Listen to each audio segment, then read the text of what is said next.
Hola, buenas tardes a todos. Hoy una nueva X-Talks ahí con un invitado muy especial.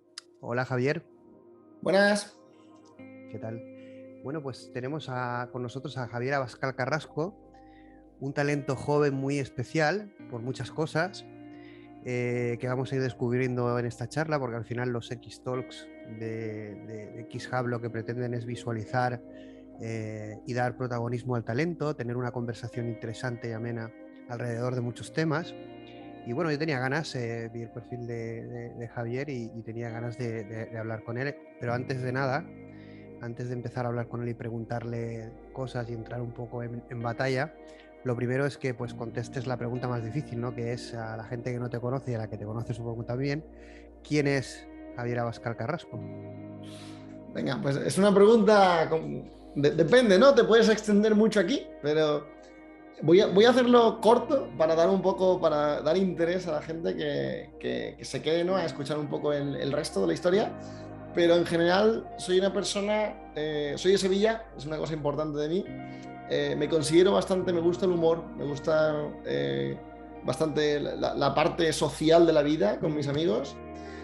Soy mago, como una habilidad secreta que tengo. Puedo hacer después habrá algún jueguecillo, alguna tontería aquí por la webcam que conozco. Y bueno, y al final, pues desde el punto de vista bueno, de lo principal, ¿no? Del tema de inteligencia artificial y del tema del dato, pues es a lo que he dedicado mi carrera profesional y la verdad que me siento muy afortunado.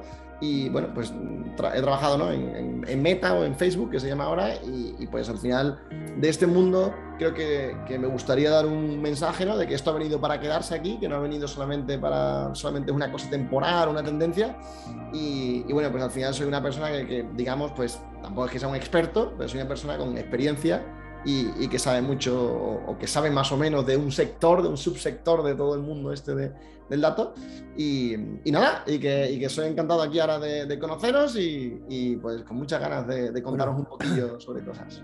reúnes un perfil, yo creo que con mucho potencial para un X-Talk, que es la magia, la tecnología, haber trabajado en Facebook y bueno, el conocer el dato y apasionado de la inteligencia artificial, aparte de gustarte el tema social, ser de Sevilla, es decir, un cóctel potente, ¿no? Y Pero bueno, bastante particular, ¿no?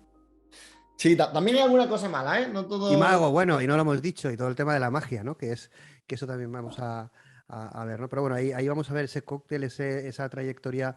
¿Cuál realmente, bueno, has comentado que has trabajado de forma profesional pues en grandes consultoras, evidentemente el haber trabajado en Facebook, pues también, pero ¿cuál fue tu primer contacto con la inteligencia artificial? O realmente cuándo te diste cuenta que el tema de los datos, porque eso siempre ha existido, en lo que es la programación, la algorítmica, la computación, pero ¿en qué momento te diste cuenta que en la parte de datos de inteligencia artificial era importante y también iba a ser importante en tu trayectoria profesional? Sí, mira, yo creo que eso es un poco la historia de cómo empecé yo a trabajar, ¿no? Entonces, te voy a contar un poco esa parte del background y si hay alguna pregunta me paras en cualquier momento o lo que sea, ¿vale? Bueno, yo estudié, empecé el colegio, yo era un estudiante normalito, no era un estudiante muy bueno. De hecho, jugaba mucho a los videojuegos. De pequeño jugaba al Warcraft 3, ha sido mi pasión de videojuego. Con mi hermano éramos los campeones, estuvimos en los torneos españoles, mi hermano fue a Singapur a jugar a una final. Lo que pasa es que en aquella época no existía Twitch como ahora, si no, no sería seguramente, sería un youtuber Gamer, sí. barra Twitch, sería un streamer, porque seguro, porque me encantaba y había que reunirse físicamente en los eventos en Madrid para hacer, no es como hoy, ¿no? Y entonces, bueno, digo eso porque de tanto jugar, ¿no? Yo pues, no era muy bueno en los estudios, suspendí y entonces mis padres me quitaron el tema de internet y así fue como aprendí que para poder hacer un poco lo que quieres, ¿no? Después de divertirte, es importante pues que los estudios fueran rectos, ¿no? Y así fue como mejoró mis estudios y la verdad que al final pues se me dio bien. A la hora de elegir una carrera, a mí no me gustaba nada el dibujo técnico. Yo sabía que quería una carrera técnica porque me gustaban mucho las matemáticas, la física y tal, pero reconozco que no me gustaba nada el dibujo técnico y entonces de todas las ingenierías que había en Sevilla en ese momento, pues la que me gustó, digo, Teleco, porque es la única, la de industrial tenía esto, Caminos tenía también, Química también tenía, y la de ingeniería informática, como los telecomunicaciones somos un poco robocompetencias, porque tenemos como todas las competencias, ¿no? Y debería, no sé si os acordáis, hubo un lío con la facultad de informática que robaba competencias, en fin, un jaleo. Total, que me puse a Teleco, me puse a estudiar, yo terminé mi carrera, cuando terminé la carrera saqué buena nota, la verdad, me gustó, yo fui como a año por curso, hice el Erasmus en Alemania, y entonces ahí fue un poco, entrando en el momento este del dato, lo que sucedió fue, yo iba a empezar a trabajar y a mí me llega una beca de un curso de idiomas que yo hice con 16 años. O sea, esto es una historia un poco súper random, pero es yo con 16 años, mis padres me mandaron lo típico que mandan al niño a estudiar inglés fuera durante 2 o 3 semanas para quedarse ellos libres en la casa y mandar al niño a tomar por saco, ¿no? Pues hice eso, mis padres me mandaron a un programa de esos, que no aprendí inglés porque éramos lo típico, 150 españoles en un sitio ahí perdido en la mano de Dios de Reino Unido. Y bueno, pues aprender no aprendimos nada, pero había como un correo electrónico, yo ahí tenía ya mi correo electrónico, y ese correo electrónico se quedó ahí y pues me mandaban típico como los planes que hacían, los cursos que hacían. Claro, de mi yo de 16 llego a esos correos con mi yo de 23, 24 años con la carrera terminada, ¿no? Y de repente veo que no solamente hacían cursos para estudiar inglés, sino que también hacían temas de cursos y becas para estudiar en Estados Unidos como másteres. Entonces, fijaros cómo, o sea, súper random de eso de los 16 años me llegó, ¿no? Entonces, yo hablé con mis padres porque aunque te lo becaban, estudiar fuera es caro. Y bueno, al final fueron literalmente un dinero que mi abuelo tenía ahorrado para mí y como la idea esta de los abuelos, ¿no? Un poco de cuando naces, me compró unas acciones o no sé lo que hizo y esas acciones fue una cosa muy rara, pero al final había que yo con los números yo soy muy, que lo cuento todo, ¿vale? Yo no tengo pelos en la lengua con los números. Eran como 12.000 euros. Entonces, esos 12.000 euros más la beca, sí que me daba, la beca era para estudiar como un MBA de negocios, pero sin experiencia, ¿no? Un MBA es, tú, bueno, has hecho Teleco, un MBA, y es un poco lo que había. Entonces, con la beca y los 12.000 euros, que la beca al final, el curso en total eran como 30 y tantos mil dólares, pues con esos 12.000 euros y la beca me daba para pasar el año. Estuve el año en Estados Unidos sin gastar dinero. O sea, yo comía en la cantina, no me iba a ningún lado, no tenía coche, tal, y me fui a Maine. No sé si sabes dónde está Maine. Maine está en Estados Unidos, arriba con la frontera de Canadá, en la parte derecha, como encima de la parte está Washington, ¿no? Nueva York, y para arriba, justo antes de acercar la Canadá, ese es el estado de Maine. Y dentro de Maine, pues estuve en Waterville, que era una pequeña ciudad de, no sé si tenía 40.000 habitantes o 30.000 habitantes. ¿Por qué me fui allí? Bueno, porque era el estado que encontré dentro de las becas que había que menos porcentaje de gente española o latina había. Entonces yo lo que quería era que no me pasase, como me pasó en la otra vez que fui a estudiar fuera, o el curso ese que hice de 2 o 3 semanas, que hablaba español. Entonces yo digo, joder, si no hay ningún español, yo aquí voy a poder hablar español, ¿no? Y entonces fue la razón que me hizo a mí irme para allí. Cuando yo llegué allí, esto era un MBA con muchos cursos. Yo di, en un MBA tú al final estudias parte de inversiones, partes de emprendimiento, partes de finanzas, partes de recursos humanos, partes de cálculo. En fin, hay mucho de marketing, ¿no? Y la verdad que viniendo de una carrera técnica, esto fue magnífico. O sea, yo me lo pasé genial. Y dentro de la parte de emprendimiento, había un hombre que se llama Frank Apung, que yo me acuerdo perfectamente porque yo hice muy buenas amigas con los profesores, porque yo qué sé, la gente en Estados Unidos eran como más niños. Yo veía a la gente un poco más infantil en los estudiantes que estaban con mi curso, ¿vale? Había gente que no, pero la gente joven era más infantil. Y entonces, pues yo tenía mucha curiosidad, yo sí me preguntaba todo, con eso de que era el extranjero, en ese sitio no había nadie, en el curso éramos los extranjeros, era un chino y yo. Y entonces todos los demás eran americanos y como que nos prestaban una atención especial. Y este tío, el Frank Apung, era una persona de Sudáfrica que había venido a Estados Unidos y el tío daba las clases de emprendimiento. Y él, bueno, para emprendedor, él montó, no sé si eran 24 empresas o 23 empresas a lo largo de su vida y 2 de ellas falló y en todas las demás ganó dinero. Entonces, claro, él te cuenta, ¿no?, la importancia del cash flow, o sea, te cuenta una visión muy bonita de todas las cosas. Y hablando ya con él, hablando ya un poco de cuando ya me iba a ir y tal, porque yo me intenté quedar para trabajar allí, pero por el visado era muy complicado, ¿no? Entonces me tuve que volver. Y hablando con él, yo decía, joder, es que a la hora, cuando yo buscaba trabajo allí, lo que sucedía es que un ingeniero de telecomunicaciones en Estados Unidos, nadie entendía que yo estuviera haciendo un MBA. Porque un ingeniero de telecomunicaciones allí cobra de salida, de primer sueldo, nada más salir de la universidad, 80, 90, 100.000, $110.000. Y nadie entendía que yo estuviera estudiando, en vez de estar trabajando. Porque decía, pero coño, si eres ingeniero de teleco, si todos los del MBA eran gente de otro tipo de carreras, no había ningún técnico. Y claro, yo cuando aplicaba las ofertas de trabajo, veía para salarios, para gente junior, esos salarios, yo decía, esto es una locura. Y claro, el problema era pues, el tema de las becas, ¿no? Del visado, de que no te pagaban el visado y después que tú con validación del Teleco, aunque el Teleco de España seguramente será mejor que el de allí, pues no hay convalidación y total, que eres como una excepción y te tienes que dedicar. Entonces, no conseguí trabajo de eso y yo a la hora de volverme, el Frank Capón me cogió y fíjate que eso ya fue 2012. En 2012, no sé si conocéis, bueno, todo el tema el tema del dato está Hadoop, fue un problema que empezó Google en 2003, 2004, después llegó como a Facebook, Yahoo, 2006, 2007, 2008, y en 2012 ya estaban las empresas bien con Hadoop y con todo este tipo de cosas. Y este hombre, que era el emprendimiento, me cogió un día y me dijo, oye, mira, Javi, fuimos tomando un café, y me dijo, Javi, yo ya estoy mayor, pues esta persona tenía ya por lo menos 60 años, ¿no? Y dice, yo estoy mayor y no voy a montar otro negocio porque yo ya me he jubilado aquí de profesor, que estoy muy cómodo, yo ya no me voy a montar más. Dice, pero yo estoy viendo una tendencia muy fuerte con todo el tema del Big Data. Pero muy fuerte. 2012. Y me dijo, tú que eres técnico y que además has visto esta parte de negocio, yo creo que sería un campo donde a ti te podría ir muy bien. Y me dio un par de artículos, de cosas que se estaban dando con el tema de Big Data. Y yo no tenía ni idea. O sea, ni idea es, yo salgo de Teleco, no tengo nada de idea, sé una asignatura de programación, que es lo único que di yo en Teleco, y no sé nada, ¿vale? Soy una persona que sí, que he hecho muchos problemas y te calculo la radiofrecuencia y muchas cosas de ondas, pero no sé nada. Y esta persona me dice eso.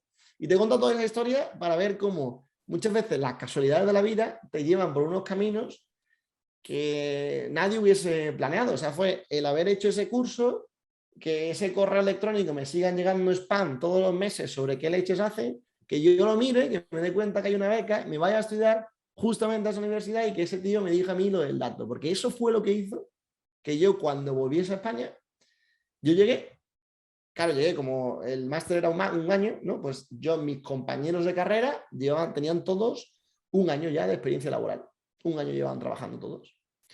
Y yo no. Entonces yo los llamé, oye, ¿dónde trabajáis? ¿Dónde trabajáis? Tal, tal. Y había mucha gente en consultoría, en consultoras.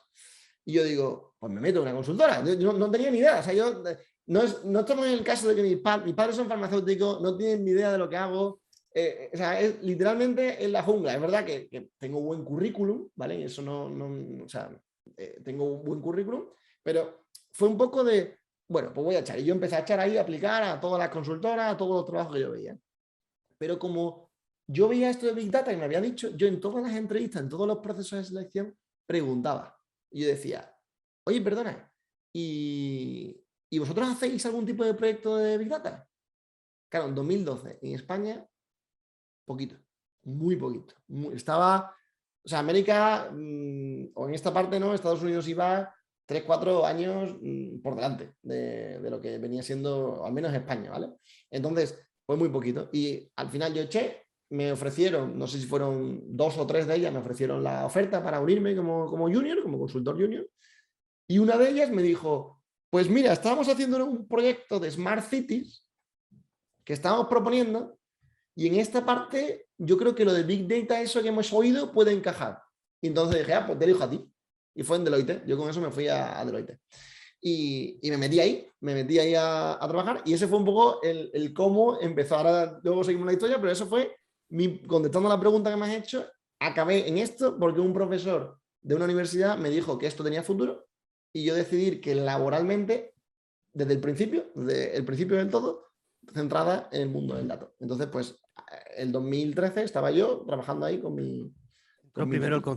evidentemente entró bastante cobró importancia antes el Big Data, el dato, que la inteligencia artificial, aunque evidentemente existía. Eh, Luego supongo que eso vendría más tarde, pero llegaste a hacer ese proyecto, tuviste proyectos de Big Data en Deloitte y en otras consultoras hasta llegar a Facebook. ¿Cuál fue un poco? Realmente no tenías experiencia, sabías que ahí estaba el tema on fire, ¿no? Pero llegaste profesionalmente a implicarte y realmente a trabajar en ese tipo de proyectos, ¿no? Sí, es lo que tú dices, nadie sabía nada. Es decir, las consultoras en aquel momento, las que son, porque están las consultoras técnicas, ¿no? Si piensan más en un Accenture, un Capgemini, un Everest, y luego tienen más un McKinsey, Deloitte, igual.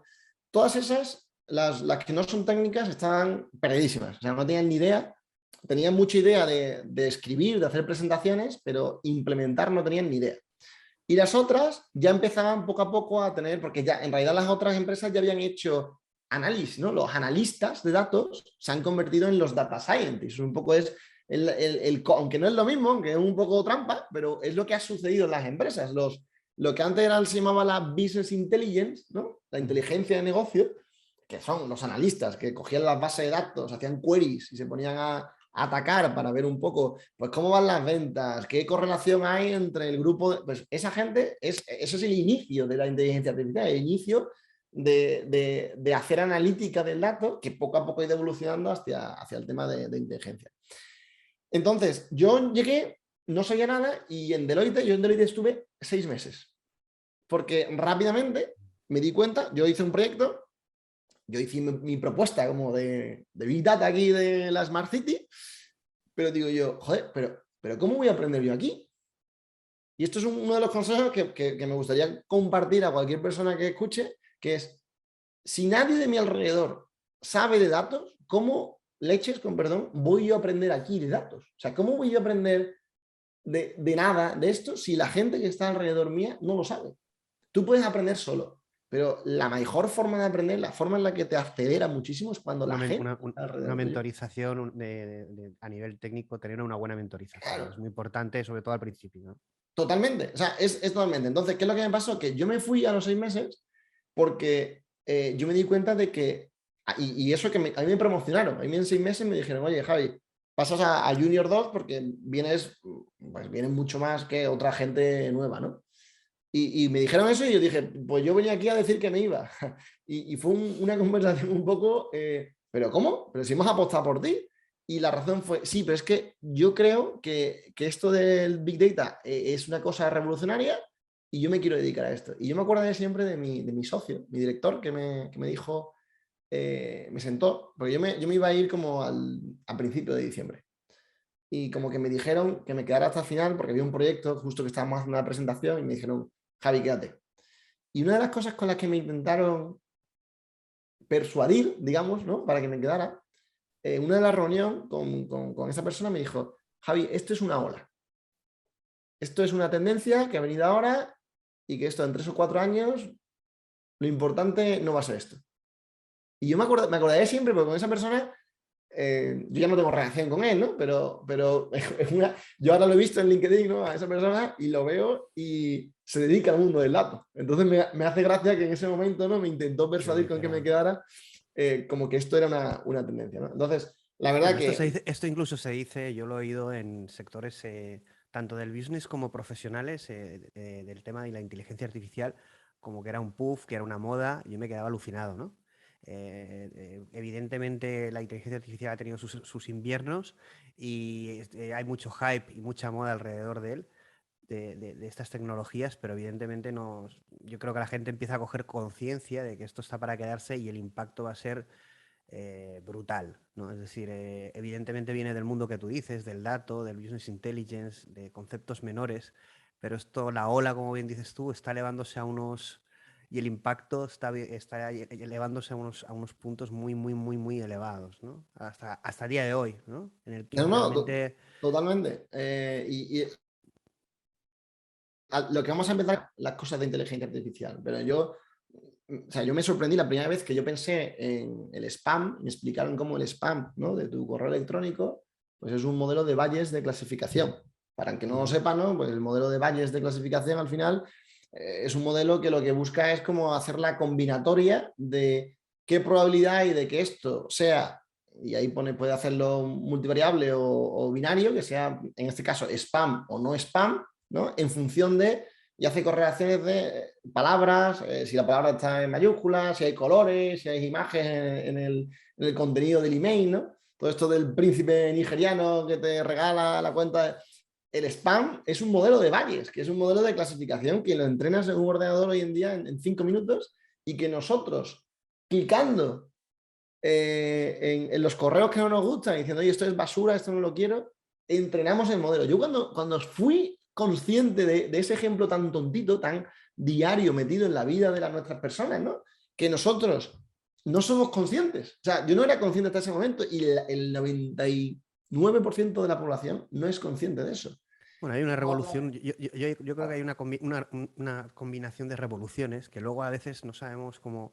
Una, la revolución propiamente del algoritmo que siempre ha existido, pero de la transformación digital, de las comunicaciones, del dispositivo móvil, de la potencia de cálculo, ya sea en dispositivo móvil o data center, del acceso a datos, a fuentes de datos bueno, impresionantes, ¿no? Entonces, todos esos mundos han confluido, ¿no? Y han hecho que la inteligencia artificial que necesita de ellos pues se haga realidad y ahora mismo estemos sobrepasados de posibilidades, ¿no? Es decir, creo que tendríamos que parar el tiempo y no pararíamos de hacer cosas con lo que tenemos, ¿no? Pero esto va a una velocidad impresionante, ¿no? En la cantidad de cosas que podemos llegar a hacer. Evidentemente, en ese sector van a haber especialidades, ¿no? Evidentemente, no te dedicarás a la inteligencia artificial, sino tendrás un cierto rol, porque va a ser casi imposible abordar todo, ¿no? Dentro de un proyecto. Pero bueno, realmente sí que has vivido la evolución del dato, ¿no?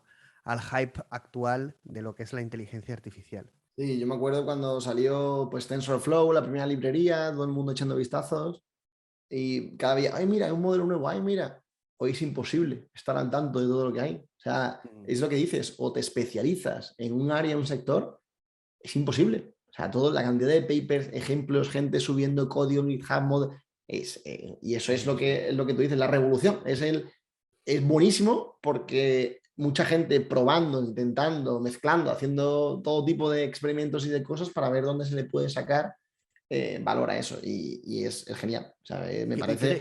¿Y qué te llevó a Facebook? ¿Realmente tu paso de Deloitte a cómo llegas a Facebook? Sí, pues ¿Cuál es tu experiencia?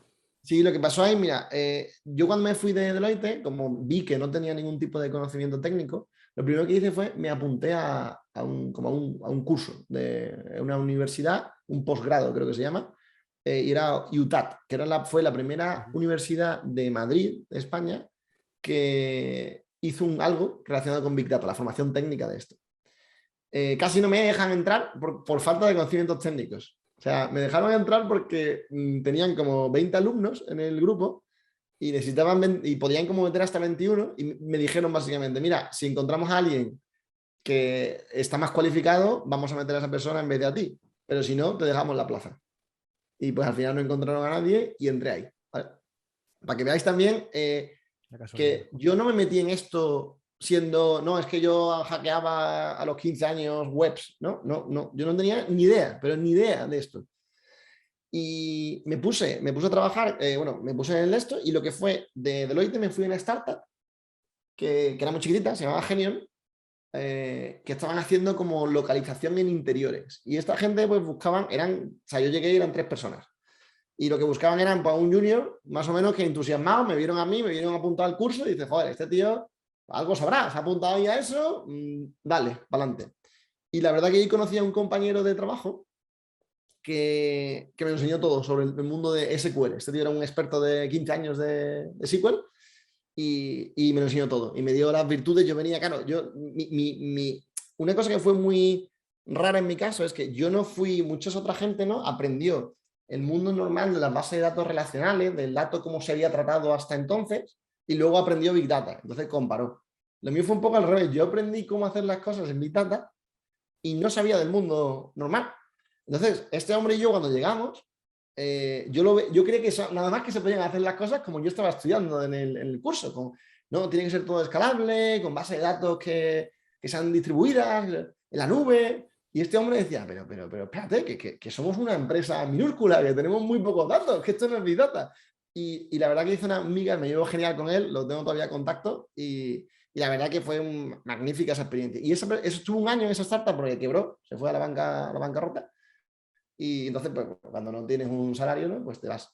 Pero haciendo en ese año que estuvimos allí, aprendí muchísimo. Terminé el máster, el curso, y aprendí, vi que eso ya sí que iba a ser mi pasión, esa analítica, ese interés de curiosidad por, oye, ¿qué pasa con esto? Ese tema de la calidad del dato, los problemas tan importantes que hay de calidad del dato. Y bueno, cuando dejé de trabajar, pues otra vez una consultora, en este caso fue Ernst Young, me contrató. Y fijaros que en ese año y poco que pasó entre que yo entré en Deloitte, que nadie sabía nada de Big Data, y ese año y medio después que me contrató en Ernst Young, todas las consultorías estaban montando sus departamentos de analítica, su departamento de Machine Learning, AI y todo el tema este. Yo entré en EY y yo fui el número 6 o el número 7, y cuando yo me fui de EY a los 3 años, éramos 100 personas. O sea, creamos el equipo entero de la parte de analítica de EY, que además era muy divertido porque pues tú veías ahí todo el mundo enchaquetado y nosotros llegábamos allí, no en chándal, pero pues muchas veces de casual, ¿no? Y en los ascensores te juntabas a todo, claro, fue una revolución. Os Claro, distinguían, ¿no? fue una revolución para las consultoras más clásicas, pero se dieron cuenta de que, y empezaron, me acuerdo, en auditores. Yo me acuerdo, por contaros una. Hablo mucho, ¿vale? No, no te preocupes, yo te diré un poco como. Es muy interesante todo lo que estás contando. Te iré interrumpiendo en alguna pregunta. Me resulta interesante lo que estás contando y es como un talento multidisciplinar, pero sin una focalización clara en algo. Se encuentra y se apasiona por el mundo del dato y la inteligencia artificial. Y en este caso, ¿cómo vives eso desde una perspectiva más de talento, menos encorsetada socialmente, como dices tú, vestido de otra manera, con otra mentalidad, sabiendo que necesitas un aprendizaje rápido, es decir, con otra vibración y otro ritmo, ¿no? Y te encuentras en una gran consultora donde encuentras otra especie, ¿no? Que es esta gente que va, el business, ¿no? Porque como bien pone en tu perfil, tú vienes de la pasión por lo técnico, pero bueno, has estado en el business y ahí hay una diferencia muy grande, ¿no? Es decir, las vibraciones son como mundos distintos, ¿no? Es verdad que en Estados Unidos yo creo que esos mundos se integran o están concebidos o ellos saben que tienen que entenderse, pero aquí en España hay una. Es como el aceite y el vinagre, el aceite y el agua, no se mezclan, ¿no? Se distingue, ya no solo por la forma de vestir o comportarse, es como dos mundos muy distintos, pero eso tiene que cambiar, ¿no? Porque el talento disruptivo no se puede encorsetar de la manera en que es el business tradicional, ¿no? Esto es una opinión mía. No, no, totalmente. Y yo creo que ha cambiado muchísimo. Pero vamos, hoy en día te puedes ir a un Ernst Young, un Deloitte, con un polo, te voy a decir en camiseta, pero con un polo, y no pasa absolutamente nada. Y ha cambiado. ¿No? Claro, no, pero ya ha cambiado porque, y al final, por contarle un poco el cómo se ha producido esto, se produce porque al final tienes a directores y socios, gente muy alta, que ciegamente, o no ciegamente, sino que entienden que este es el futuro, apuestan. Y yo he visto a mi socia y a mi director de EY partirse los cuernos por nosotros y darnos a nosotros una planta y pelearse con el presidente de Ernst Young diciendo, si mis chicos quieren ir en polo, van en polo. Y haber peleas en un ascensor, pues me acuerdo de que, bueno, pasó esto fue una anécdota, pero para que veáis. ¿Eso qué año es? ¿Qué año es? 2015, 2016.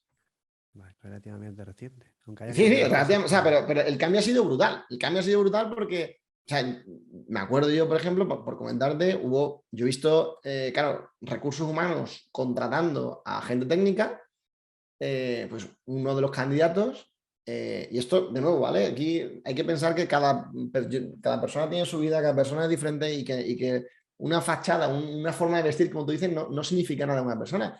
Pero yo me acuerdo de un candidato que vino pues en chanclas y con rastas a la entrevista. Y tú imagínate la imagen es muy divertida, ¿no? En un edificio de estos, de las torres grandes, estas de Picasso ahí en Madrid, llega la persona. Demostró personalidad y seguridad. Le demostró totalmente. Le hicimos la entrevista técnica y el tío era buenísimo. Pero buenísimo. En el proceso había una parte de recursos humanos y la parte técnica. Yo contrataba a la mitad de la gente que entró en EY en esa época. Y Y le hicimos una entrevista técnica y la persona era genial. Y la parte de recursos humanos diciendo, mira, sé que hemos expandido un poco el área de contratación, pero no puedo contratar a esta persona. No puedo contratar a esta persona porque nos echan de la planta de aquí. Entonces, por contar una anécdota, y eso comparado con el principio y como cuando nos fuimos, de hecho, ellos incluso han, o sea, por contarte un ejemplo muy concreto, mira, auditoría es un mundo muy, los tíos son los primeros que llegan a los clientes, ¿no? Para auditar, son los últimos que se van, muchísimas horas, gente con los Excels allí, todo el mundo enchaquetado, vestido de lujo de los clientes. Hubo un socio que se acercó y dijo, oye, esta gente que hace tema de analítica, ¿nos podría ayudar a nosotros en auditoría? Entonces, cuando a ti te surge algún proyecto así, ¿no? Tú lo que tienes que hacer siempre en un proyecto de todo lo que se llama Machine Learning, AI y todo, es una fase de scoping en inglés, ¿no? Que es como ver el alcance de qué se puede hacer aquí. Bueno, pues yo me encontré en la auditoría, ¿vale? Esta gente, literalmente, fijaros lo que hacía. Tenían un PDF con las ventas era no sé si una empresa de farmaindustria o algo así. Y tenían un PDF de 1000 páginas, o sea, un PDF gigante, como con todas las transacciones de las ventas de inventario, de las compras de las ventas. Y entonces de repente era producto, pongamos la aspirina, y se ponían a hacer control F por el PDF para buscar las aspirinas y ver las columnas de cuántas habían salido, cuántas habían comprado.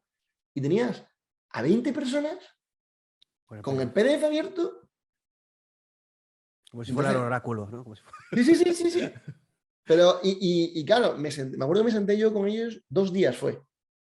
Y ya eso no era ni machine learning, o sea, era literalmente utilizar algo de programación para hacer las cosas. Claro. Y entonces, me acuerdo que hice un MVP, ¿no? Un pequeño POC, digo, mira, a ver, lo hacemos tal. Y claro, le saqué para una lista de 100 productos todo lo que necesitaban en 1 minuto. Y de repente ves al socio que hace ¡boom! Y se le voló la cara. O sea, se le voló la cara diciendo, estamos muy jodidos, o sea, tenemos que... Y cambiar. Y entonces, ¿qué ha pasado? Pues que se han integrado y que ya incluso hasta ellos han reducido el código de estándar de cuando estás en la torre. No hay necesidad, salvo que vayas a ver un cliente, por ejemplo, de ir con chaqueta y tal. Y se han acercado más. Aquí has puesto un ejemplo básico, puesto que es un Muy PDF básico. y un tratamiento de programación o de lo que hayas hecho, ¿no? Para conseguir un resultado y que el cliente realmente hace wow, ¿no? Porque hay un desconocimiento de qué puede llegar a conseguir con la tecnología. Pero es una mera transformación de datos, ¿no? Pero aún así el cliente business no llega a verlo, a pesar de tú estar trabajando a nivel interno con ellos. Es muy importante que el cliente entienda las posibilidades de lo que vas a hacer o lo que va a comprar, porque si no, a no ser que lo vea en el vecino o lo vea anunciado o no lo sé, no lo compra. Evidentemente, sigue con su realidad y con lo suyo. Entonces, nosotros sabemos, en los debates de XHub lo hemos hablado mucho, que es súper importante comunicar y conectar desde la parte técnica qué puede hacer el business, ¿no? Hacer ese scope y saber comunicarlo de tal manera que hagamos atractivo la aplicación de la tecnología, pero es verdad que ahí hay dos posibilidades, y yo con esto lo debato mucho con los técnicos. Cuando tú haces un scope, bueno, en tu caso eres un departamento interno, pueden tener más confianza contigo, pero si es un departamento externo o un proveedor, pues pueden tener menos, porque la visión puede ser de venta. Aquí puedes aplicar dos filosofías. Una de intentar darle al cliente lo que necesita o lo que él espera, y otra aplicar realmente, conociendo la tecnología, un modelo más disruptivo. Es decir, al final decirle, oye, mira, es que vas por el camino equivocado, ese no es el futuro y tienes que aplicar esto. Mucha gente del sector aplica el modelo evolutivo, ¿no? Porque al final es el que vende, es el que no asusta al cliente. Pero la inteligencia artificial es muy difícil de explicar y lo que supone es un modelo disruptivo para los modelos de negocio.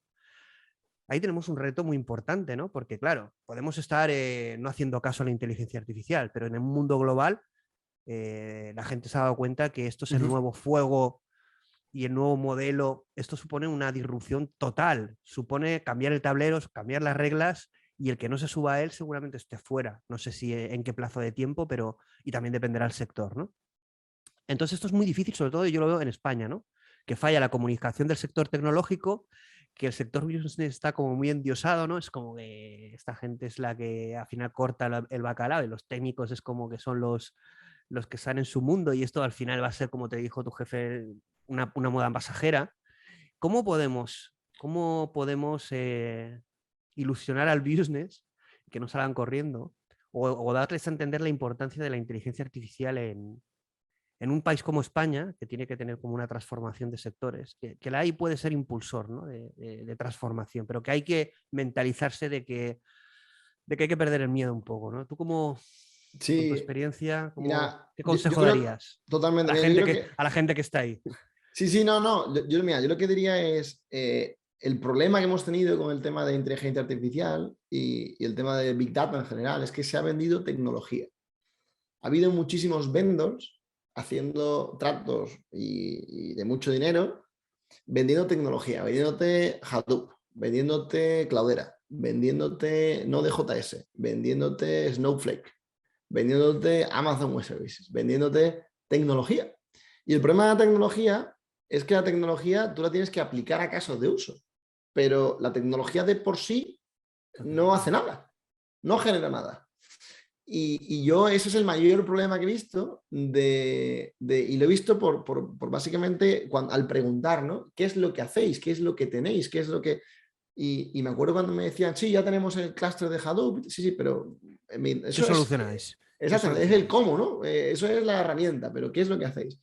Y claro, pues yo he visto, no puedo hablar de los clientes específicamente, pero he visto pues desde bancos, he trabajado mucho en banca y he visto clientes de banco pues con unas facturas de nube de 600.000, 800.000, 1 millón de euros mensuales en recursos y sin conseguir nada, sin de verdad sacarle el valor a ese dinero que estás poniendo ahí. Entonces, ¿qué es lo que ha pasado? Que se ha vendido mucha tecnología, ¿no? La gente que vendió, claro, al final se vende tecnología porque los que crean esas plataformas son los primeros que sacan sus comerciales y los primeros que sacan sus casos de uso y se van, ¿no? Pero el problema es que al cliente al que tú le vendes la tecnología, si no tiene la Ese impacto. estructura, la gente, para esa cultura, para buscar ese tipo de proyectos, eso ha llegado después. ¿Cuál es el problema? Que, coño, el dinero te lo han dado al principio y ahora de verdad, claro, no ves los rendimientos de un proyecto de IA y tal. Normalmente, salvo excepciones, no son a corto plazo. El tú cambiar cómo haces el modelo de pricing, el tú cambiar cómo haces el modelo Tiene que haber de... una cierta estrategia, una estrategia no solo a corto plazo, sino a medio plazo, que parece que en España esa cultura empresarial cuesta, ¿no? No, Aplicar, no, y no, yo he trabajado mucho en Londres y en Londres es igual. O sea, no solamente es no España. es una cuestión en España. No, no, es una cuestión de que las empresas con gente, porque eso se suma, lo que he dicho de vender tecnología ha sido, perdonad la expresión, pero ha sido un cáncer, eso ha sido muy malo, porque ha quitado confianza, ¿no? A la hora de realizar estos proyectos a esa gente que toma las decisiones. Y lo segundo, que es una cosa inherente del ser humano, es que el cambio no nos gusta. El cambio a la gente no le gusta y claro, yo he visto, o sea, por ponerte ejemplo, ¿vale? Íbamos a hacer un modelo de cierta cosa que necesitábamos los datos de la persona que lo hacía ahora mismo. O sea, en los bancos y en muchas compañías, durante muchísimo tiempo, los modelos que se han hecho son regresiones lineales en Excel, pero y Excel de 200 megas, de 300 megas y venga a hacer regresiones lineales y ya está. Entonces, hay una parte de Machine Learning aplicado muy sencillo que simplemente ha supuesto en ir a esos negocios y cambiarles simplemente el algoritmo que utilizan. Luego está más cosas más complejas, ¿no? Pero ha habido muchísimo ganancia, rápidamente beneficios exponenciales de doblar, triplicar o cuatriplicar cosas simplemente actualizando el método, porque la gente hacía regresiones lineales. Bueno, pues imaginaros gente que hace un trabajo con regresiones lineales, llegamos aquí los consultores, la gente externa, oye, ¿se podría hacer esto mejor? Vamos a verlo.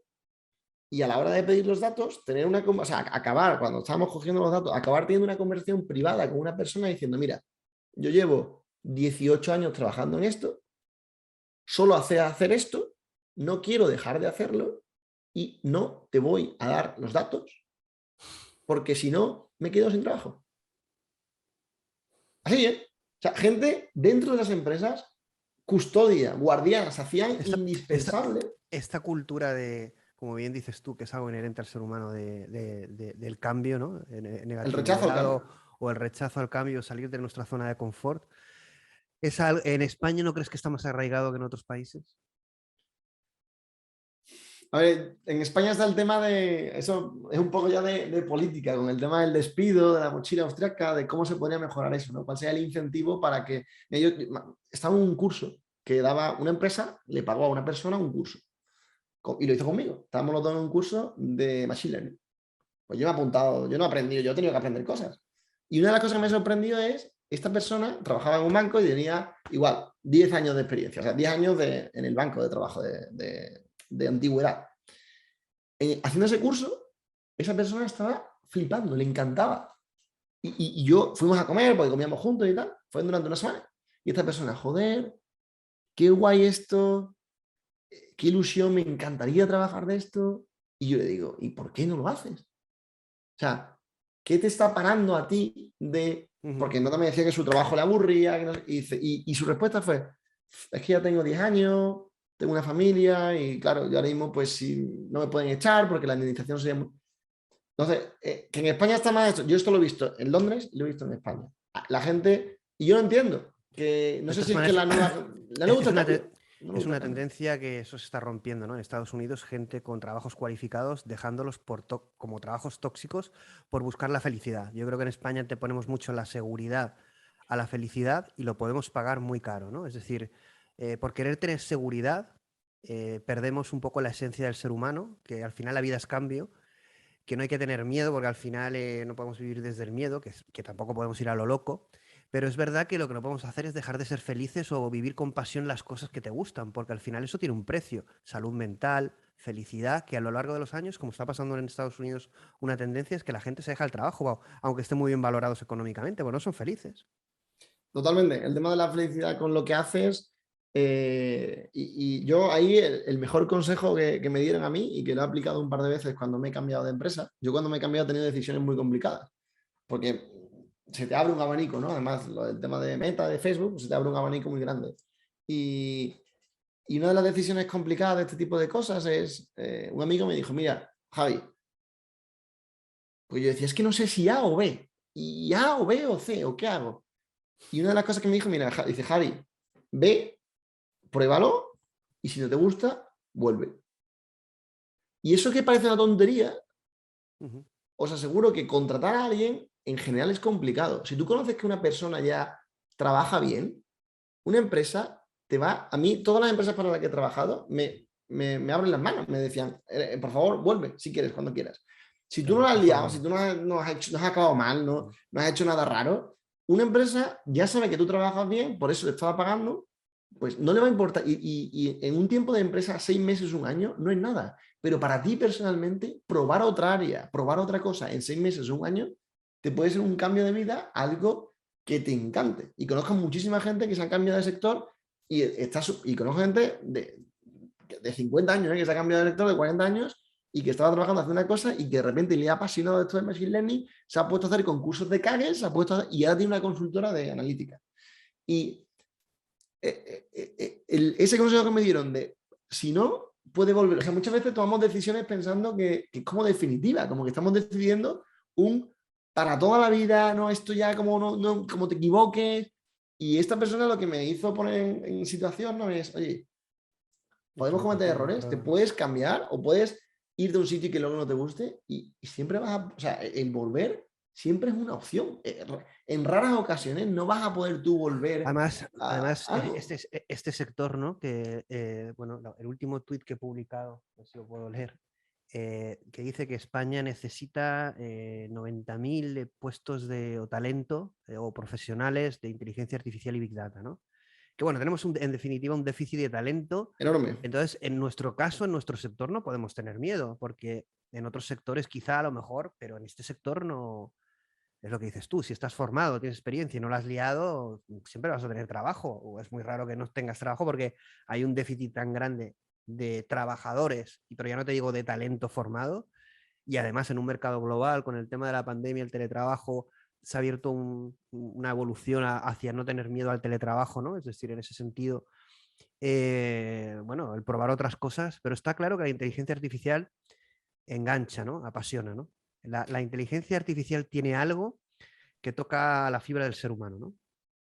A ver, lo que tiene al final es que estamos llegando a un punto en el que los problemas que se pueden solucionar y las cosas que se pueden solucionar, eres capaz de ver rápidamente el impacto o el caso de que pueda tener, ¿no? El caso de uso que pueda tener. Entonces, es genial porque pues desde el tema de los videojuegos al tema del tema de la imagen, a mí me encanta el tema de reconocimiento de imagen, es una cosa que lo pienso y me parece increíble, ¿no? Y después el tema del texto de NLP, cuando...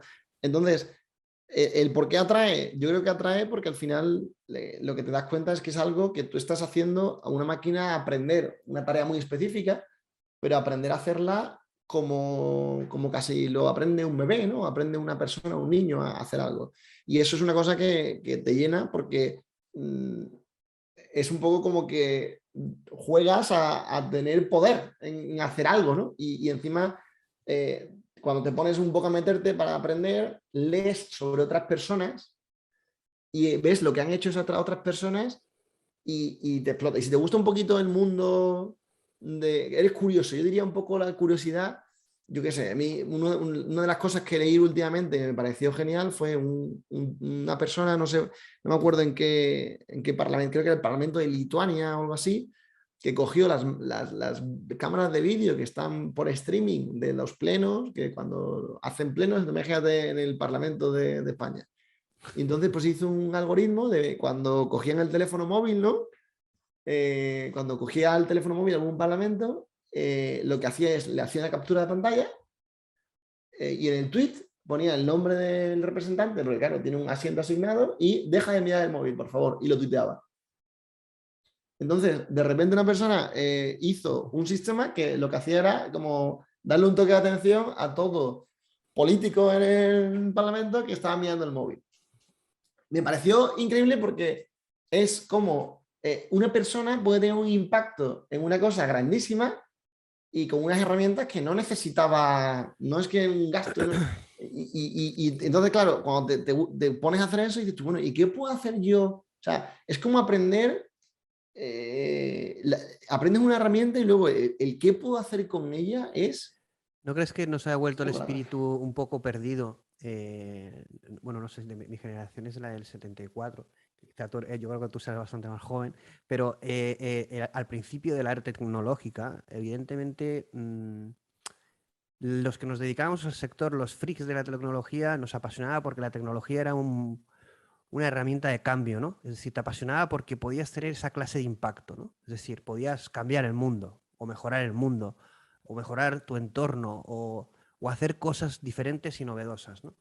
Ese espíritu, no voy a entrar en cuáles creo que son las razones, se ha apagado y con la inteligencia artificial ha surgido, pero incluso con muchísima más fuerza, porque ya no estamos hablando de tecnología, sino estamos hablando de una tecnología o tecnologías que pueden superar al ser humano. Es un espejo del propio ser humano, ¿no? Es un reto o un debate como no hemos tenido uno igual, ¿no? Y Claro, es esto, que, claro, ya no nos convierte en frikis tecnológicos, sino se nos va mucho la cabeza casi en dioses, ¿no? Porque estamos hablando de crear inteligencia humana o inteligencia superior a la humana, estamos hablando de conceptos como humanos aumentados, de conectar al cerebro directamente, que sea no diferenciar lo que es real de lo que no es real. Entonces estamos hablando ya de conceptos posibles, muchos conceptos de estos gracias a la inteligencia artificial. Entonces, claro, aquí el que era apasionado antes, bueno, ahora tiene los ojos como platos y el que no lo es y toca este mundo, ¿dónde está el límite? ¿No? No ve el límite, ¿no? Y entonces desde diferentes áreas, ¿no? Matemáticos, puedes venir del sector legal y querer meterte en temas de analítica o abogacía o de NPL. Es decir, que realmente confluyen todos los sectores gracias a la inteligencia artificial y sus posibilidades o su promesa de un futuro mejor, ¿no? Y eso es lo que atrae, ¿no? Al hombre, el reto, ¿no? Esa posibilidad de cambio, ¿no? Lo que tú muy bien has dicho, el poder, pero el poder no desde un punto de vista egocéntrico, sino el de ser creativo, ¿no? Porque aquí es un poco lo que buscamos, ser creativos en ese sentido, ¿no? claro, lo has definido muy bien. Lo de ser dioses es porque desbloqueas cosas que puedes hacer. Es decir, el tener la capacidad de hacer ciertas cosas te cambia mucho el punto de vista. Y eso lo puedes ver en la vida de una persona.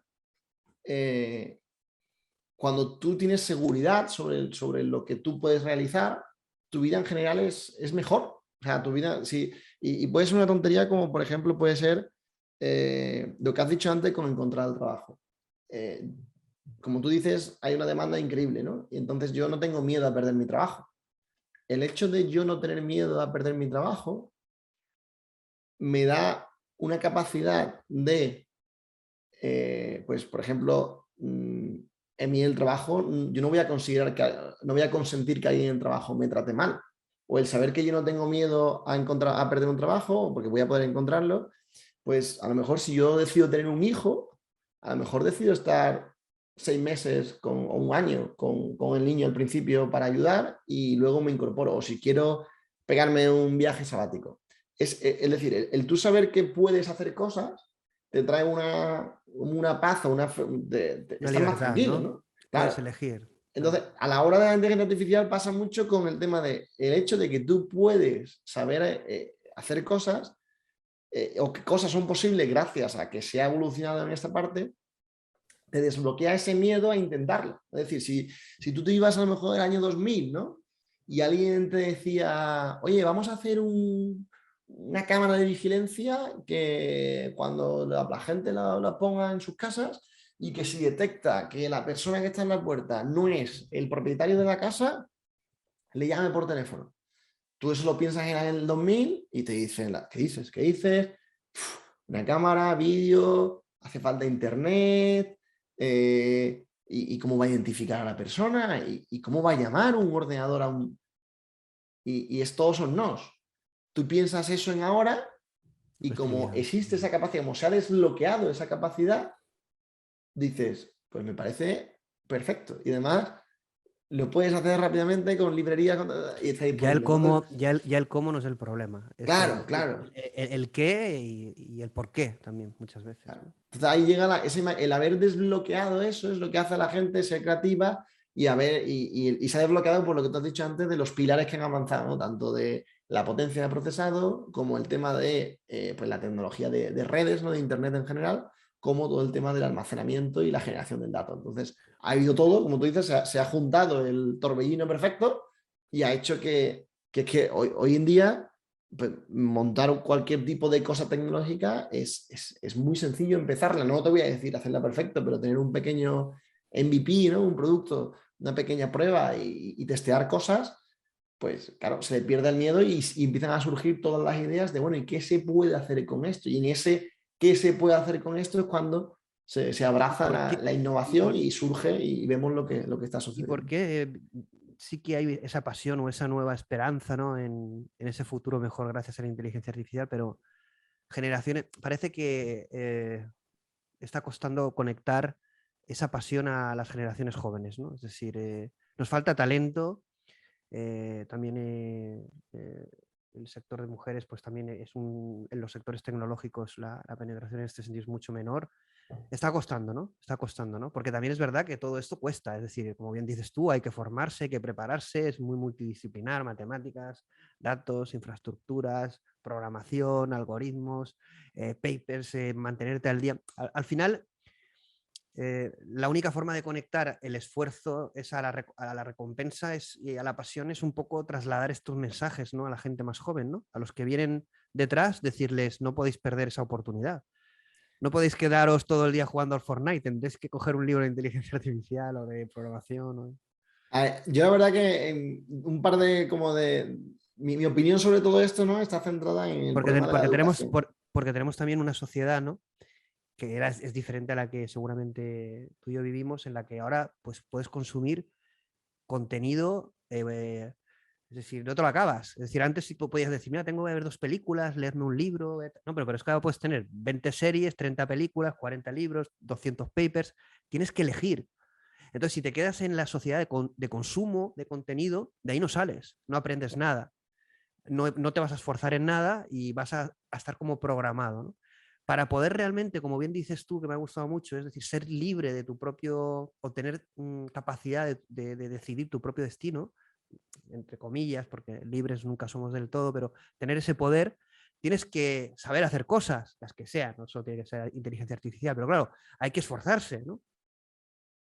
Hay que querer aprender cada día.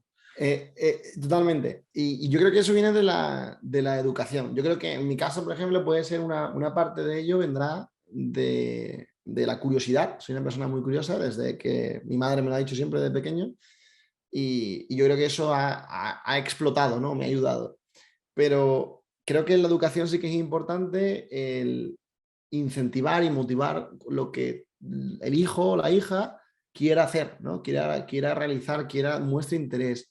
Y hoy en día, esto se ha hablado muchas veces seguro, pero la gente que te dice, no, yo soy de letras y se excusa en no ser de un sector, no ser de un área, no saber de un área como argumento para no ni esforzarse en entender o en hacer algo de ese área, es muy negativo. Y no hay que ver, o sea, la educación en España en general, pues no está bien, ni en España ni en muchas partes, no está Bueno, bien. pero lo que pasa es que viendo también las decisiones que se toman en educación, ¿no? Quitando informática en institutos, filosofía, matemáticas, no sé, no son muy buenas decisiones, creo yo, no sé. Claro, ahí el tema es incluso, también hay una parte grande, ¿no? De responsabilidad en los padres, porque, o sea, totalmente hay una parte de la educación en sí, del temario, de la metodología que debe de actualizarse, que debe cambiar, y luego hay una parte, o sea, buena parte es como el sistema, ¿no? La parte de eso. Después está la parte de los profesores,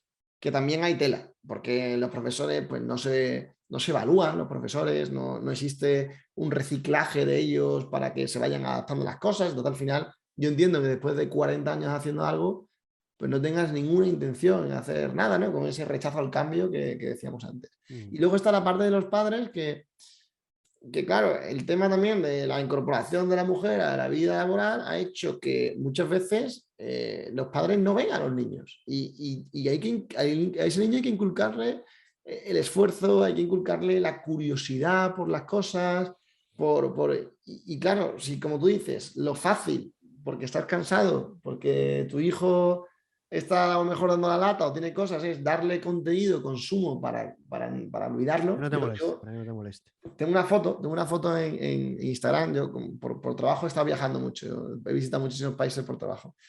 Y una foto que la publiqué en mi Instagram, que me hizo mucha gracia, porque era una madre soltera, bueno, soltera, una madre que en ese momento no tenía al marido, estaba viajando y estaba viajando con 5 niños, todos suyos, ¿vale? En plan, un año de diferencia. Y el último, el bebé en brazos. Y estaba ya dándole el biberón al niño en brazos. Y había un banquete del aeropuerto con 4 sillas. Estaban los 4 niños sentados. Y ella de pie con el niño dándole el biberón. Y los 4 estaban con 4 tablets, una detrás de otra. Curioso eso. ¿No? Y me quedé, o sea, me paré y dije, mira, yo sé que debía de preguntar para hacer una foto, pero hice una foto porque me quedé en shock. Y todos seguro que han pasado de ver a lo mejor en un hotel, ahora el desayuno, padre dándole la tablet o el móvil a los niños para que dejen. Hay una parte también de responsabilidad de la educación de los padres Pero no crees, que es complicada. voy a, en este tipo de cosas, y además, bueno, está siendo muy, muy interesante. Cuando pasa el tiempo muy rápido es porque la conversación es muy interesante, pero bueno, no la vamos a hacer infinita. Pero te voy a meter un poco en esa foto que hiciste, que no estaba el padre, a lo mejor estaba o no tenía padre, o puede ser que el O estaban en padre el baño o o estaban viajando para verle.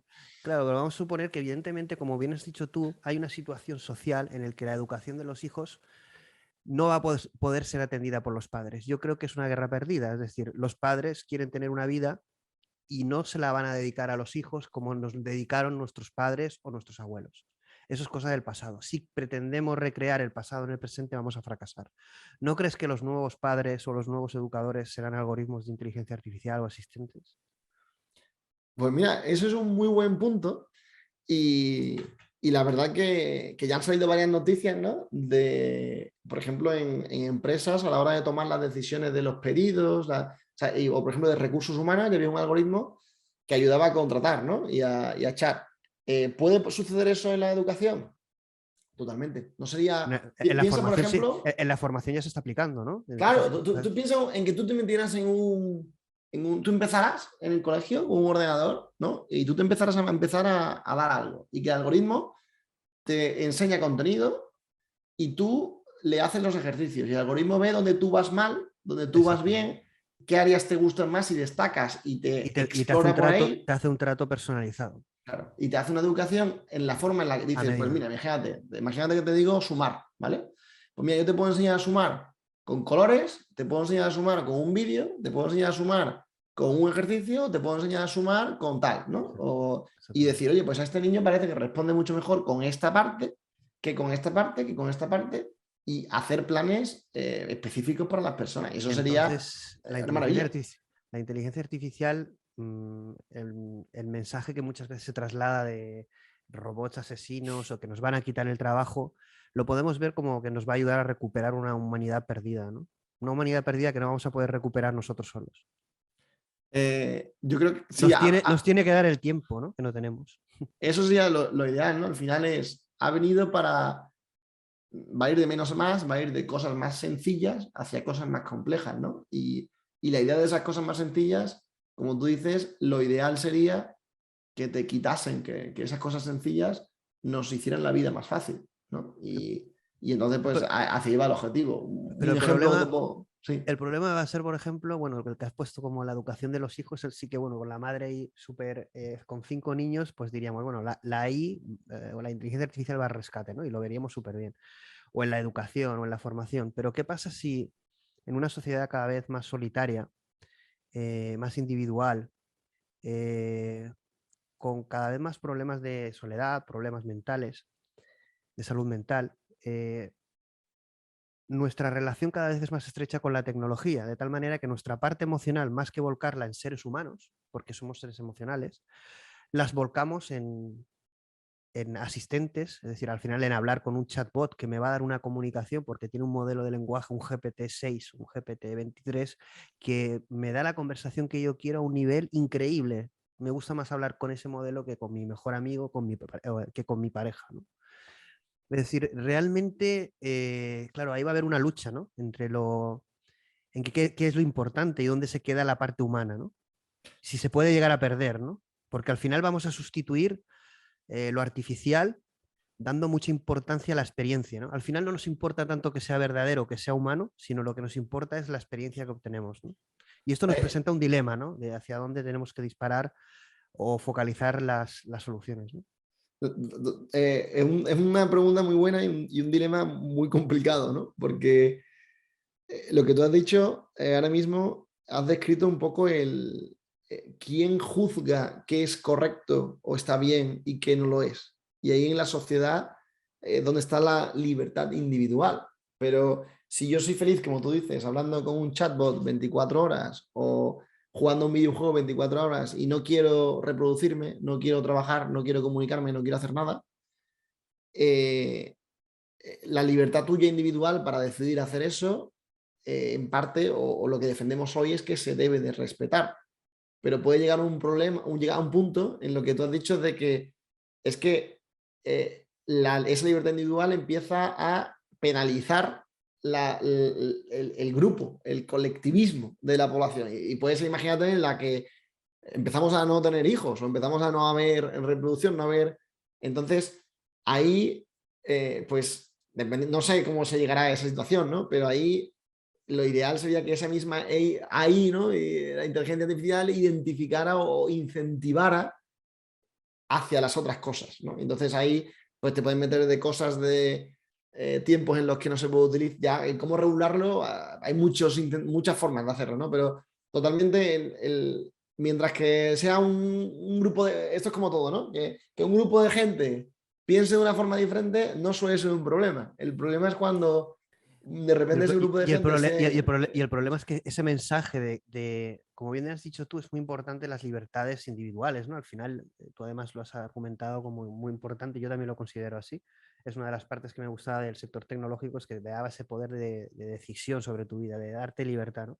Pero es verdad que cuando esos mensajes de qué es lo bueno, qué es lo malo, qué es lo correcto, están bombardeados en una misma dirección, bajo unos objetivos que muchas veces son bastardos, y son siempre de los mismos, y ahí ponemos nombres, Big Tech, por ejemplo, y nos comentarás ahora el tema de Facebook y Meta, nos da que pensar, nos da que dudar que realmente esos planteamientos tan de arco iris nos lleven al Edén humano y no nos lleven a un Edén de terceros más económico que de otro tipo, ¿no? Eh, es muy complicado. ¿Dónde está ¿Quién todo eso crea ese viene? mundo? ¿Quién crea esa experiencia humana, ¿no? Ahora con el Claro, metaverso de Facebook, metaverso, esto va a ser, pero ahí cambia la experiencia humana. Lo que dices tú, si alguien no quiere vivir la vida real y solo quiere vivir en el metaverso, ¿es bueno? No, es que es mi libertad, sí, pero realmente, ¿cuál es el fin realmente de Meta con el metaverso? No, es proporcionar, a ver, bueno, eso es muy bonito, igual que al final las empresas, el final es poder y poder económico, y al final son empresas y pueden tener una cierta visión de impacto positivo, pero viendo cómo actúan las Big Tech, podemos poner casos de Google, de Microsoft, de Facebook, sobre todo de Facebook. Nos puedes, claro, ¿cuál es el destino de quién configura esa experiencia humana? ¿Hay alguien que esté configurando una experiencia humana en el mundo digital y de la inteligencia artificial que no venga del Big Tech o de ese sistema ya heredado? ¿Tienen sí. capacidad de hacerlo? Cuando tú tienes a Facebook que te ha creado el superordenador de inteligencia artificial, que te crea los algoritmos, que tiene la computación de cálculo, tiene los ingenieros, tiene los recursos. Mira, la experiencia de Meta, porque además yo estuve allí después de lo del escándalo de Cambridge Analytica y tal, yo de ahí tengo cuando yo estuve allí, tengo la verdad o sea, una, una capacidad de analizar lo que ha sucedido, lo que sucede hoy en día con todo el tema de las noticias, que quizás es diferente a mucha gente, ¿no? Lo que generalmente la gente no sabe es que tanto Google como todos los que al final están relacionados con el mundo de las noticias, con Twitter, con Google, con Facebook, ¿no? Con todo el tema de tal, ellos al final tienen una plataforma que ha dado voz y voto a todo el mundo. Y esos voz y votos de todo el mundo se vuelven virales, ¿no? Y se vuelven estrellas dentro de esas plataformas. Todo el mundo con los escándalos de lo de Meta, ¿no? Está como en contra de, no, es que por tu culpa hubo una mayoría en no sé qué país que se organizaron por WhatsApp y acabaron matando a no sé quién. No es que por tu culpa. El problema que tienen estas plataformas es que ellos, primero, son globales y entonces los estados te ponen prohibiciones, ¿no? Te dicen, tú tienes que eliminar los discursos del odio, que es el ejemplo más típico, ¿no? Los discursos del odio o antivacunas. Y entonces estas plataformas van a los gobiernos y le dicen, mira, yo tengo algoritmos para identificar cosas y yo puedo identificar cosillas. Defíneme qué es un discurso de odio. Defíneme lo que es un mensaje antivacunas.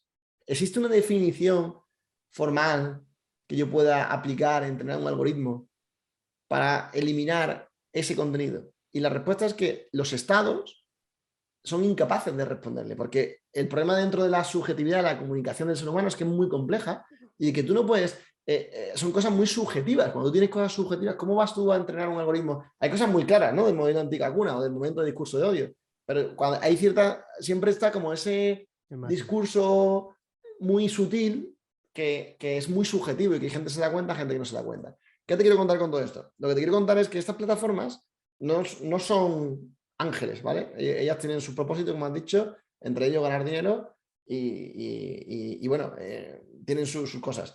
Pero cuando has estado dentro y has visto esa, y te explican desde dentro, ¿no? Ese problema de, pero es que no nos dicen qué es lo que quieren que hagamos. Es decir, me echan la culpa de que hay odio, pero no me dices, no me defines lo que es un discurso de odio. ¿Cómo quieres que yo quite algo de la plataforma que ni tú mismo, tú repórtalo? Si tú me lo reportas, yo lo quito. Pero si ni tú mismo me puedes dar una definición de algo, ¿cómo quieres que yo ese algo lo quite? ¿Qué te quiero decir con esto? En el metaverso, cuando tú piensas qué es Meta o qué es Google, ellos viven de las experiencias que crean los usuarios. El objetivo de Meta no es crear la experiencia del metaverso. El objetivo de Meta es como un Android de Google. ¿Google qué ha hecho? Yo creo una base, un sistema operativo para el móvil y aquí que la gente desarrolle sus cosas, haga sus Sí, sí, sí. aplicaciones. Una plataforma, realmente. Es una Efectivamente. ¿Qué es plataforma. lo que quiere hacer Facebook? Quiere hacer eso. Meta lo que quiere hacer es, yo voy a llegar primero, voy a hacer el Android del metaverso y voy a poner unas reglas mínimas, que las reglas, si te das cuenta, las reglas son, entre ellas son todas muy típicas, que es no pornografía, que siempre hay sutil, pero ves que hay tema de pezones, no sé cuánto, todo borrado rápidamente. Y no terrorismo, no tema de drogas, son como valores morales muy high level, muy liberal, y eso no lo acepta nadie. Google no te deja vender drogas por internet, Facebook no te deja, siempre te lo pone. Esas son las cosas que te quitan, ¿no? Como los valores morales que como que casi toda la humanidad está de acuerdo, que poco a poco iremos viendo que esos valores cambian. No pornografía, no sé cuánto, no el tema de niños, abuso de menores, todo eso lo prohíben. Y ahora, eso va a ser la plataforma que va a crear el Meta y el resto es, aquí os dejo, os doy las herramientas, hacer lo que os dé la gana. Y la gente misma van a ser los humanos, no las plataformas, las que van a empezar a hacer experiencias, a jugar, Sí, a trocar. pero ¿por qué esa apuesta 100% de Zuckerberg por el metaverso? Hay un objetivo y una visión detrás de eso. Porque saben que si tú controlas los sentidos, o sea, ya nos hemos dado cuenta, y yo tengo mis gafas de realidad aquí, ya nos hemos dado cuenta de que si tú controlas los sentidos de una persona, o sea, tú modificando los sentidos de una persona, puedes hacer que esa persona sienta todo. Una persona puede sentir amor, puede sentir excitación, puede divertirse sin Genera una estar adicción, genera un vínculo, ¿no? Es o decir, generar un vínculo y si tú generar una tienes un adicción. videojuego y crea emociones, crea adicción, crea experiencia visual, audiovisual, realmente te genera una adicción, ¿no? Un vínculo Claro, a una experiencia porque somos adictivos, ¿no? A lo visual, a la experiencia, ¿no? De cualquier tipo. Claro, el metaverso es un mundo con más posibilidades que el mundo real. Claro, claro, porque no tienes límites. no, tú dices, puedes hacer lo que quieras y los Puedes volar, sentidos, puedes... claro, si ven las empresas van a tocar los 5 sentidos. El de la vista, eso está muy conseguido. Te ponen 2 pantallas de 8K en los ojos y ya no ves un píxel en ningún lado en otro. pero no es el objetivo al final. La No, visión, no. la visión de ellos de crear el metaverso, que está muy bien, que bueno, además plataformas similares se han creado, ¿no? Pero es que ahora las posibilidades a nivel de engine, a nivel de inteligencia artificial, a Han nivel crecido de mucho. tecnología, es como lo de la inteligencia artificial, ¿no? Que converge, pues aquí en el metaverso igual. Yo creo que es un buen momento para ese tipo de productos, ¿no? Pero también es verdad que la tecnología, como nos está pasando con los móviles, que nos ha idiotizado totalmente y ha fastidiado la comunicación humana, o la ha cambiado radicalmente para no volver nunca jamás, en el metaverso puede pasar algo similar y al final no nos damos cuenta del impacto humano, ¿no? Es decir, al final quizá la realidad aumentada pueda ser que hace Apple una apuesta mayor por ella, ¿no? Pero eh, no se va al foco humano, se va al foco de decir, mira, nos interesa meter aquí en un casco una realidad de arcoíris para la gente, tenerla enganchada cuanto más tiempo mejor, como Netflix. Lo que nos interesa es que la gente duerma menos horas, ¿no? Pues aquí igual. Te vas a encontrar al tío metido en el casco, que aunque está realmente en el universo, es donde es feliz. Tú puedes ser un tío miserable en la realidad, pero luego en el metaverso eres genial, porque ahí lo tienes todo, porque vas a ser rico, pero en el fondo estamos engañando. Vamos a ver, estamos creando idiotas felices. Y la mala parte, ¿no? Piensa que si esa persona ve que solamente ahí es feliz, esa persona va a estar dispuesto fuera de ahí a hacer lo que sea con tal de volver Exactamente. a ese mundo donde en ese mundo él tiene el control, recibe placer o Porque lo que no hay sea. cosas para una empresa como Facebook. Estamos hablando de una empresa que puede tener más poder que muchos estados, ¿no? Y capacidad económica, pues ni te cuento, ¿no? Su visión o su giro es radical hacia esa solución. Es decir, han puesto su futuro cambiando el nombre a decir, lo que va a importar no es la realidad, porque se está viendo la realidad un poco hacia dónde nos quieren llevar, sino lo importante es que como esta realidad no se va a solucionar, porque no parece que no damos más de sí los seres humanos, viendo las cosas que ocurren, pues vamos a crear algo nuevo porque la gente va a ser mucho más controlable, manipulable y la vamos a poder contentar de una forma mucho mejor, porque al final le vamos a poder dar lo que quieren, le vamos a poder dar ese mundo libre que quieren, pero es una cárcel, pero bueno, en esa cárcel eres libre porque vas a poder llevar los pantalones, tener la casa que quieras, ir con la chica de tus sueños, tener familia, no habrán enfermedades, bueno, hasta que te desconecten, ¿no? Realmente de tu propia realidad, ¿no? Y esto nos lleva a mundos distópicos, que es verdad, como no, pero esto no llegará, pero viendo, hay un peligro. Yo creo que la tecnología ya tiene un potencial que modifica al ser humano en formas que no somos capaces de prever.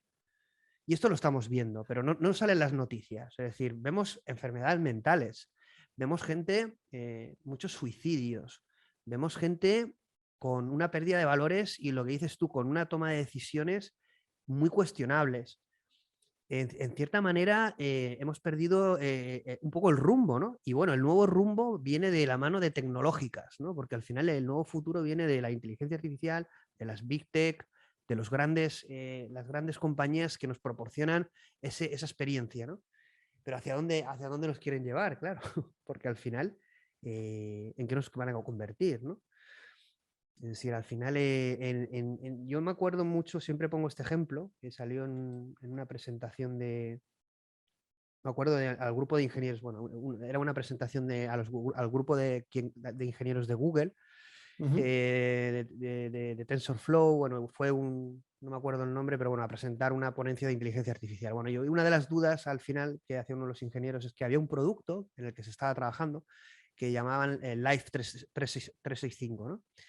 Era como un producto prototipo, esto te estoy hablando de hace bastantes años, y básicamente este producto consistía en que tú te suscribías, le dabas todos tus datos al algoritmo y el algoritmo iba a decidir cada cosa de tu vida. Es decir, tu trabajo, tu pareja.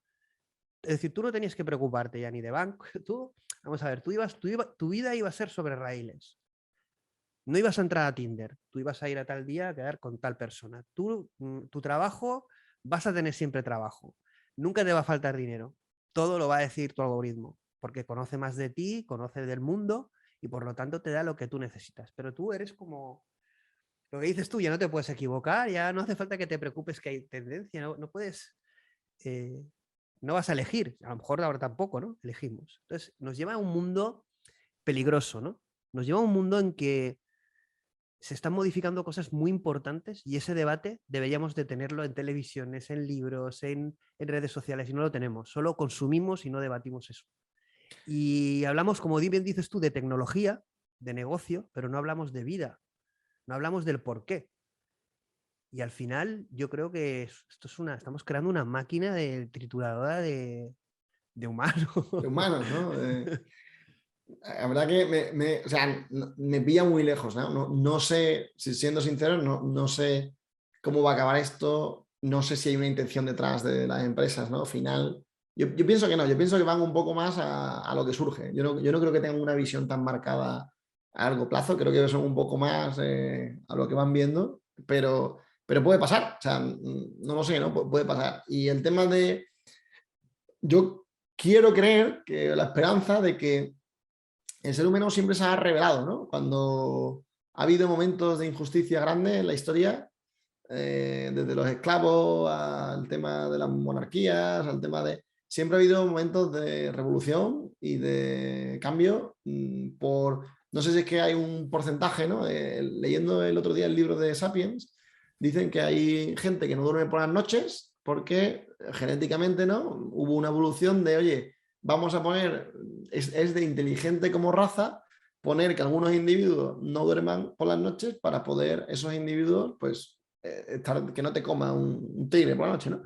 Entonces, puede o creo que hay como esa libre albedrío, arbitrariedad dentro de las cabezas de la gente, ¿no? Como lo que se ve en Matrix, en el que incluso si llegáramos a acercarnos a eso, va a surgir un rechazo, o quiero creer que va a surgir un rechazo. Otra cosa que luego se ha aplacado duramente por el que sea que mande, ¿no? Pero quiero creer que siempre va a haber un poco gente que va a decir que no va a caer en esa forma lineal. Y bueno, lo que pasa es que tendremos que esperar, seguramente tú y yo no estaremos vivos para que le llegue esa época, pero en 3-4 generaciones estaría interesante ver este podcast y ver qué es lo que ha sucedido. Bueno, y antes de que ya terminemos, porque ya casi son las 9 y Sí. ya vamos a terminar, pero sí ha sido una muy buena reflexión. Yo creo que sí que vamos a ver más cosas de las que pensamos, ¿no? Es decir, yo cuando hablamos con X-Talks con talento y en los debates, ¿no? siempre mucha gente dice lo que tú, ¿no? Que no sabemos si lo vamos a ver, pero estamos viendo muchas cosas que no imaginábamos vivir, ni ver. Y ya no solo lo digo por la pandemia, ¿no? Sino que estamos viendo cosas, situaciones, cambios, temas generacionales, de comunicación, de formación, de tecnologías, de impacto, de gobierno, de estrategias, muchos cambios, ¿no? El mundo está el ser humano, ¿no? Está en cambio y convulsión importante, ¿no?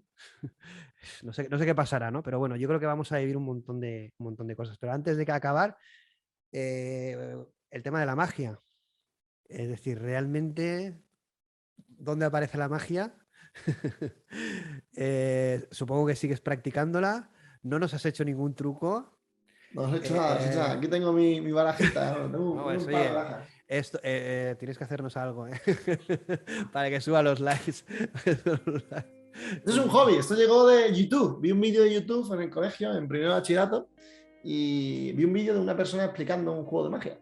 Y decidí hacerlo, decidí irme yo y decidí ir para allá. Y pues me cogí una baraja, lo hice tal, fui al colegio al día siguiente, ¡pam! Y hice el juego de magia a un compañero. Y resulta que ese compañero conocía lo que se llama un círculo de magia en Sevilla.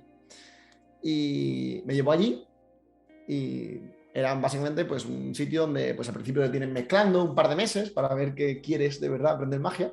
Un par Y de después, meses. un par de meses mezclando. Madre mía, qué pasa. Muchas formas de mezclar, te mezclabas así, aprendías a mezclar así, ¿no? Con la baraja, mezclar así con esto, lo típico de las mezclas americanas, ¿no?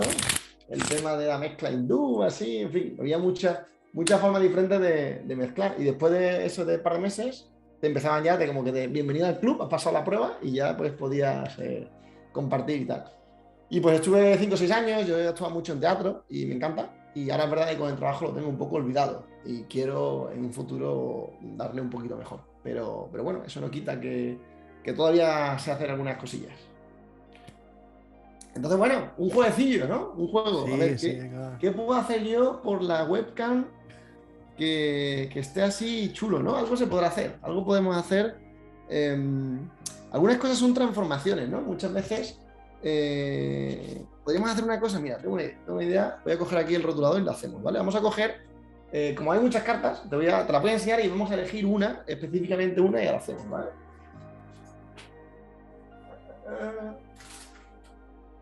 Voy a coger de aquí un rotulador, estoy abierto aquí la puerta de mi armario, y he cogido un rotulador porque vamos a firmarla, para que veáis, y vamos a poner algo para que vea que es única, que la carta que no estoy haciendo trampa, ¿vale?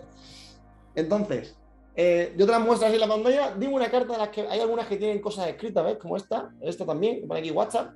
Dime una carta, la que tú quieras, que vamos a seleccionar una. ¿Te la digo ahora? Sí, sin problema. La 5 de tréboles. 5 de tréboles, esta, ¿la has visto por aquí? Esta de aquí, ¿no? Sí, sí. Venga, pues mira, y lo que voy a hacer es, quiero que pongamos algo aquí, que solamente tú, o sea, que para que veas que yo no he clonado la carta, ¿no? Entonces, dime algo que yo quieras que ponga, un dibujo, una marca, un nombre, una fecha, lo que tú quieras, yo lo pongo aquí para que veamos que es única la carta. Un nombre, Alma. Alma. Con L, ¿no? A-L-M-A. Sí, Alma, sí. Venga, voy a ponerlo aquí, ¿vale? Alma. Ahí, yo supongo que se ve. Bueno, como está como en modo espejo, pues lo veo al contrario, ¿no? ¿Y algo más? ¿Algún garabato? ¿Algo que quieres que ponga? No, sí está bien. Vale, pues voy a poner aquí el hub, ¿vale? Para que veáis. Entonces, esto no está preparado. Esto es una forma de decir que solamente hay un 5, ¿verdad? En todo el mundo, solamente hay un 5 que tú conozcas que haya estado firmado así, solamente hay uno. Es decir, no hay más 5 en el mundo, es único, una carta única del mundo. ¿Correcto? ¿Estamos de acuerdo con eso o no? Sí, hombre, estamos de acuerdo, ¿vale? Pues entonces, ¿qué vamos a hacer? Mira, voy a ponerme así, voy a estar jugando con la webcam, así que permíteme que no aparezca en escena. Lo que vamos a hacer es lo siguiente. Lo que te voy a enseñar es cómo los magos cogemos este tipo de cartas, de situaciones, y las encontramos. Nosotros cuando cogemos las cartas y las ponemos por en medio, ¿vale? Los magos no tenemos que hacer nada para encontrarla. Lo que hacemos es ordenar a la carta a que vuelva. Entonces yo rápidamente ordeno la carta y ves que la carta vuelve a subir arriba. Lo voy a hacer de verdad muy despacito, ¿vale? Para que veáis que esto no es cuestión. Yo simplemente introduzco la carta ahí por en medio, ¿vale? Espera un momentito chasqueas y ahora fíjate que en un momentito la carta sube arriba. O sea, es una cosa que no hay que hacer falta hacer nada, es simplemente pedirle a la carta que venga. Y ya para no alargarlo, para no hacerlo esto interminable, lo voy a enseñar, porque siempre que hago este juego la gente me dice, Javi, pero enséñame el momento exacto en el que eso sucede. Que eso es la magia, ¿verdad? ¿Cómo enseñar la magia? El momento en el que eso sucede. Mira, lo vamos a hacer, ¿vale? Voy a coger la carta, ¿vale? Y vamos a hacer eso que he dicho. Entonces, porque si yo cojo, ¿no? Y hago así, y aparece esto, no lo ves. Entonces, ¿cuándo sucede? Os voy a explicar cuándo sucede. Mira, lo que voy a hacer para explicar cuándo sucede es hacerle una pequeña marca para que seamos capaces de ver la carta por la espalda. Fijaros, voy a hacer así, voy a doblarla, ¿vale? La voy a doblar así. ¿Para qué? Para que podamos verla por la espalda. Entonces, yo ahora cuando tengo la baraja, ¿vale? Y pongo la carta aquí ahora podemos verla, ¿verdad? Por la espalda. Entonces vais a ver el momento mágico. Mira, yo pongo el resto de las cartas encima. ¿Vale? Y fijaros, vais a ver el momento en el que pasa. Esto es lo que es la magia, ¿eh? 1, 2 y 3. No me jodas. Y eso que ha pasado ahí no es otra cosa que tu carta. Y eso es la magia, ese momento en el decir, no puede ser, no puede ser. No puede ser. Es casi como la inteligencia artificial, ¿no? Va a llegar un momento... Casi como, exactamente, como la inteligencia artificial, exactamente, no puede ser que está haciendo. La verdad es que me ha gustado mucho porque es lo que dices tú. Es como la inteligencia artificial que dices, what the fuck, ¿qué ha pasado, no? Esto tiene truco. Como la inteligencia artificial tiene matemáticas, entiendo que la carta no lo evitará, pero hay algo que no llegamos a entender y al final nos hace sonreír, ¿no? Nos hace volver a ser niños y eso es una pasada, ¿no? Porque ha sido súper divertido. Bueno, a mí me ha encantado conocerte. Me ha encantado también la charla. Espero que podamos contar contigo en algún debate. Vamos a ver qué tal la comunidad, qué le parece la charla. Ha sido súper entretenida. Yo hablaría más contigo, pero vamos a dejarlo. Llevamos 1 hora y media, son las 9. Y como primer punto de contacto, magia incluido, ha estado genial. Bueno, lo que quieras decir como despedida y nos vamos a cenar. Sí, no, lo primero, muchas gracias, Plácido. El placer es mío, me lo he pasado genial y hablo mucho. Disculpad si me he alargado en algunos temas, espero que no os haya aburrido mucho y que es un placer para mí estar aquí y nada, y que si cualquier persona en algún momento que quiere preguntarme algo, quiere hacer cambiar, quiere saber algo y puedo ayudar en algo, que estoy aquí. Y nada, que me contacte, me podéis por LinkedIn, me podéis mandar un mensaje o por aquí, por los comentarios como queráis, ¿vale? Y que nada, un placer y que gracias también por hacer esto, Plácido, porque este tipo de proyectos, ¿no? Son muy, muy importantes e interesantes para la comunidad. Así que gracias a ti también por hacerlo. Un abrazo. Buenas noches. Estamos en Hasta contacto. luego.